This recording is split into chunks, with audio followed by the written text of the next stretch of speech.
Assalomu alaykum hurmatli mijozlar. Bugun yana bitta baxtli mijozimiz Haval M6 avtomashinasini xarid qilib ketyaptilar. O'zlaridan hozir barcha ma'lumotlarni eshitib ko'ramiz.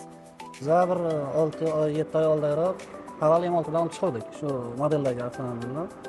Buni qulaylik nimalari, jihatlari menga yoqqani uchun hozir men ikkita o'g'lim yana shu modeldan o'zimga xabarga qilib. Demak, bu o'zi ikkinchisi. Ikkinchi Haval M6 olishim. Birinchisini akamga aytdik. Akam hozir haydab beribdi. Qulayliklari yaxshi. Va chiroyli mashina. Yo'llarda charchatmaydi. Ichki salonlari yaxshi. Mijozlarga nima taklifim? Yaxshi mashina. Charchatmaydi. To'lov usullari qanday bo'ladi? To'lov usullarimiz 55 million, endi necha foiz bo'ladi? 55 millionni 155 million to'ladik.